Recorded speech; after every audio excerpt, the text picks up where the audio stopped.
दोस्तों, I hope कि आप लोग अच्छे होंगे। तो चलिए आज देखते हैं, आज आप लोग को वीडियो में आए हैं यूपी ट्रिपल एस सी पेट क्या सिलेबस लेकर।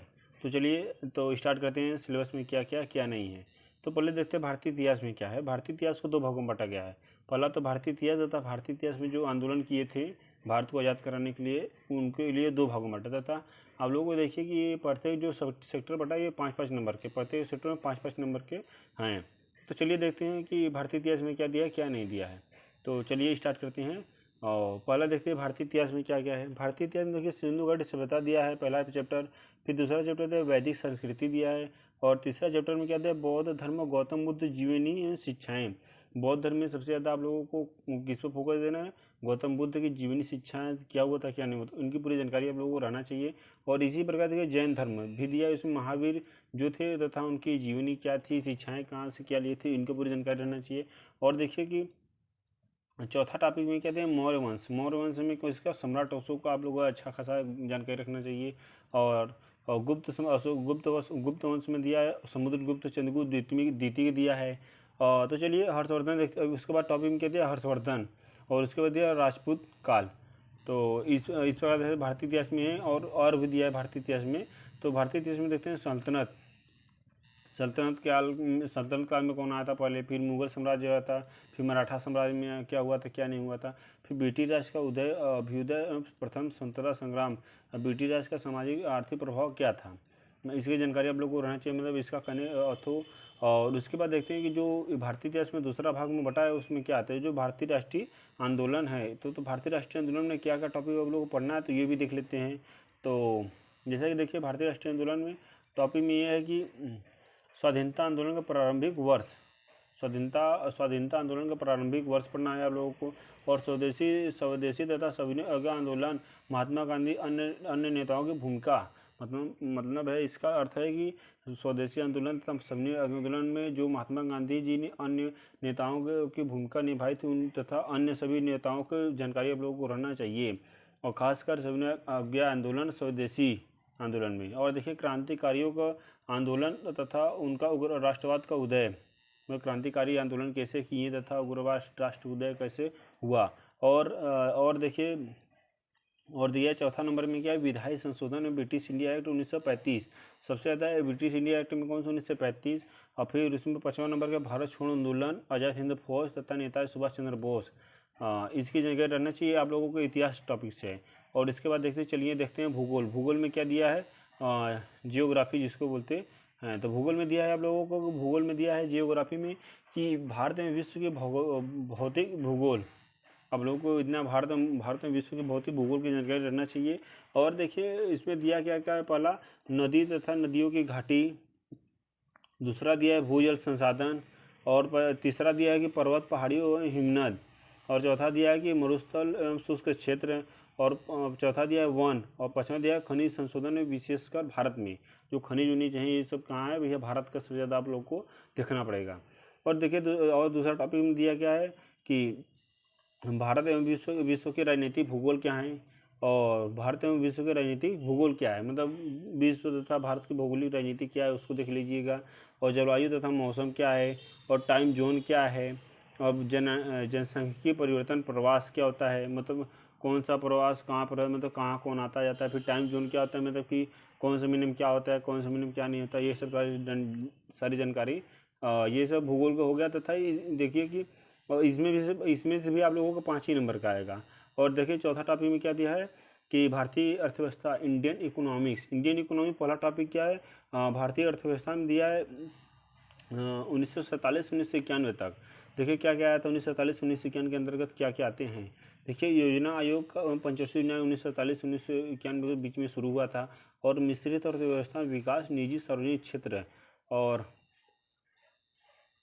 हरित क्रांति आया था उसी समय, तो 1947-1991 के बीच में आया था। और दूध विकास, ऑपरेशन फ्लड, बैंकों का राष्ट्रीयकरण, सुधार कर। मतलब देखिए आप लोगों को मोस्ट इंपॉर्टेंट टॉपिक बता देते हैं, जैसे कि पंचवर्षीय योजना क्या होता है, इसकी पूरी जानकारी आप लोगों को तो रहना ही चाहिए। और बैंकों का राष्ट्रीयकरण, दूध विकास, हरित क्रांति, तो ये आप लोगों को तो एकदम मेन टॉपिक है, इसे भी याद रहना चाहिए। और इससे आप लोगों को पढ़िए। और देखिए कि और दिया दूसरे टॉपिक में क्या दिया है कि 1991 में आर्थिक सुधार एवं उसकी बाद की अर्थव्यवस्था, इसके देख लीजिएगा। और वर्ष देखिए तीसरा क्या है, वर्ष 2014 के पश्चात आर्थिक सुधार, मतलब 2014 के बाद आर्थिक सुधार में क्या क्या हुआ। देखिए पहला क्या हुआ, कृषि सुधार में हुआ है, और ढांचागत सुधार हुआ है, और श्रम सुधार हुआ है। और देखिए क्या है क्या नहीं है, देखते हैं नीचे। और देखिए जैसा कि आर्थिक सुधार हुआ है,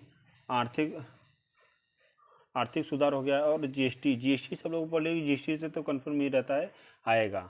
तो चलिए इसके बाद देखते हैं भारतीय संविधान के लोक प्रशासन में से पॉलिटिकल में से क्या क्या आप लोगों को आएगा। तो चलिए देखते हैं पॉलिटिकल में भारतीय संविधान में क्या आएगा। भारतीय संविधान से आप लोगों को पढ़ना है, कोई विशेषकर नहीं है। भारतीय संविधान की मुख्य विशेषताएं क्या होती है तथा राजनीतिक नीति सिद्धांत कहाँ से लिया गया, क्या है इसमें क्या नहीं है। और मौलिक अधिकार एवं कर्तव्य, ये तो आप लोगों का कर्तव्य है, और ये आप लोगों को तो एकदम मुंह पर रहना चाहिए, जवान पर रहना चाहिए। मौलिक अधिकार एवं कर्तव्य ये आप लोगों को परफेक्ट याद रहना चाहिए। और संसदीय प्रणाली और संघीय प्रणाली, संघ केंद्र शासित प्रदेश राज्य क्षेत्र, ये हो गया। और तथा न्यायिक ढांचा, सर्वोच्च न्यायालय के उच्चतम न्यायालय, इतना। और जिला प्रशासन, स्थानीय निकाय, पंचायती राज व्यवस्थाएं, इससे तो आप लोगों को कन्फर्म मिलेगा। पंचायती राज व्यवस्था से आप लोगों को 1-2 क्वेश्चन देखने को मिलेंगे। तो चलिए देखिए साथ ही में देखते हैं सामान्य विज्ञान, मतलब जो सामान्य विज्ञान में क्या होता है, प्रारंभिक भौतिक विज्ञान होता है, प्रारंभिक रसायन में, प्रारंभिक जीव विज्ञान। इसका मतलब कि मतलब आप लोग जो रोजाना कार्य करते हैं उसमें से ही रहेगा, भौतिक विज्ञान में तो जनरल साइंस में से। और देखिए गणित में क्या है, तो गणित में क्या है कि भैया देखिए पूर्ण संख्या, भिन्न दशमलव, और दूसरा दिया है कि प्रतिशतता, प्रतिशत हो गया। और तीसरा दिया साधारण अंकगणितीय समीकरण का, समीकरण 2-3 दे देगा, उसको आप लोग को शुद्ध सरल ये करना होता था। वर्ग तथा घन, वर्गमूल क्या होता है, और घातांक एवं घात क्या होता है, मतलब घात किसी के बार लगा तो उसको कैसे सॉल्व करेंगे। और औसत, ये क्या है आप लोगों को, ये बहुत छोटी सी चैप्टर दिया, मतलब 3-6, ये पूरी 6 जो मैथ की पूरी चैप्टर दिया, इसमें से आप लोगों को 5 ही नंबर मिलेगा। और सामान्य हिंदी में क्या देखते हैं, सामान्य हिंदी में आप लोगों को अच्छा खासा टॉपिक दिया है। पहला तो संधि आप लोगों को देखना पर, संधि याद रहना चाहिए, मतलब गुण संधि, अड़ संधि क्या क्या क्या नहीं होती। और दूसरा देखिए विलोम क्या है, और तीसरा क्या है पर्यायवाची क्या है, और चौथा क्या है वाक्यांशों के लिए एक शब्द। और देखिए और लिंग क्या होते हैं, लिंग में तो जाने दीजिए, स्त्रीलिंग, पुरुष लिंग की ये जानकारी रहता था। और उसके संस्कृत भिन्नार्थक शब्द क्या होते हैं क्या नहीं। और मुहावरे और लोकोक्ति आप लोगों को याद रहना चाहिए। सामान्य शुद्धियाँ रहना चाहिए, मतलब उस वाक्य कौन शुद्ध है कौन अशुद्ध है ये देखना पड़ेगा। लेखकों रचनाएं गद्य पद्य में रहना चाहिए। तो ये हिंदी का टॉपिक है, इसमें से आप लोगों को 5 नंबर को देखने को ही मिलेंगे क्वेश्चन। और जैसा कि देखिए कि अंग्रेजी भी पूछता है, इसमें इंग्लिश होता है, जो इसमें सामान्य अंग्रेजी जनरल इंग्लिश कितने में 5 नंबर का। तो जो अंग्रेजी के व्याकरण में तो नाउन, प्रोनाउन, एडजेक्टिव, फिर एक्टिव वाइज, पैसिव वाइज जो होते हैं ये सब पूछे जाएंगे अंग्रेजी व्याकरण से। अपठित गद्यांश के आधारित प्रश्न भी रहेंगे, मैं पैराग्राफ को दे देगा, उसमें से 2-4 क्वेश्चन दे देगा, इसी प्रकार रहेगा। और चलिए इसके बाद देखते हैं रीजनिंग में क्या है। तर्क शक्ति, रीजनिंग बोलते हैं इसको, लॉजिक एज रीजनिंग। और देखिए इसमें क्या है, बृहत एवं लघु, क्रम रैंकिंग में किस प्रकार बैठाना है। फिर संबंध देखना होगा, मतलब एक चित्र कोई होगा उसमें संबंध क्या है इसका, इस तरह देखना। समूह एवं भिन्न को अलग करना। और कैलेंडर एवं घड़ी, मतलब कौन सा महीने में क्या हो रहा है। फिर घड़ी को कभी दर्पण में दिखाएंगे, कब कौन से समय पे कौन सा सुई को इतना कोड बनाएगा, ये सभी आप लोग घड़ी से देखना होगा। कैलेंडर पढ़ना होगा।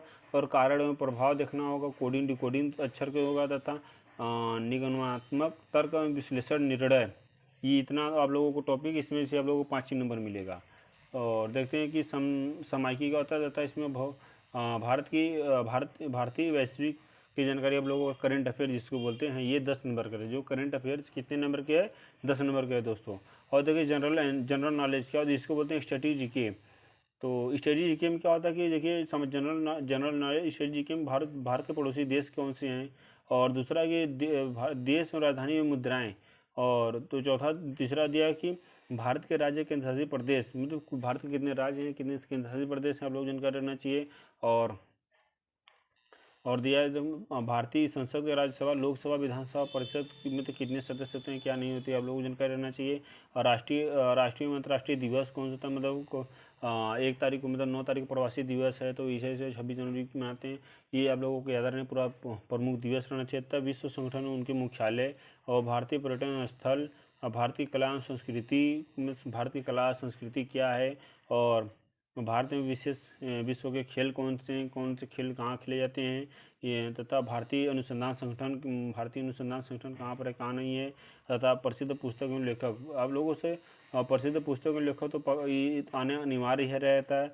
और पुस्तक एवं विजेताएँ, पुस्तकों कौन से विजेता उसको जीते हैं, और जलवायु परिवर्तन, पर्यावरण की भी जानकारी आप लोगों को रहनी चाहिए। तथा अपठित हिंदी, इससे से अब जो स्टडी जीके बताएं, जनरल नॉलेज, इससे भी आप लोगों को 5 ही नंबर के क्वेश्चन आएंगे। तथा देखिए अपठित हिंदी गद्यांश विवेचना विश्लेषण गद्यांश 2, मतलब 2 गद्यांश देगा, जिस पर कि आप लोगों को उसमें हिंदी जैसे टॉपिक की तरह दिया रहेगा, उसमें से आप लोगों को 5 क्वेश्चन दिया जाएगा, और आप उसमें से प्रत्येक क्वेश्चन को देखकर उसमें से आंसर को देंगे। और इसी प्रकार से ये दो पैराग्राफ को आप लोगों को 2 पैराग्राफ देखने को मिलेंगे, और आप लोगों को ये 10 नंबर का रहेगा। तो जैसा कि दोस्तों कि जिस प्रकार देखें कि इसमें यूपी ट्रिपल पेड में जो आप लोगों का जो स्टडी जीके का पार्ट है, मैं आप लोगों को इसी पाल स्टडी 05 वाली पे स्वागत, इसी चैनल पे मैं आप लोगों को स्टडी जीके का क्लास चलाने वाला हूँ। और वीडियो अच्छा लगा हो दोस्तों, आप लोगों को वीडियो अच्छा लगा हो तो दोस्तों अपने दोस्तों में शेयर करें। जय हिंद, जय भारत।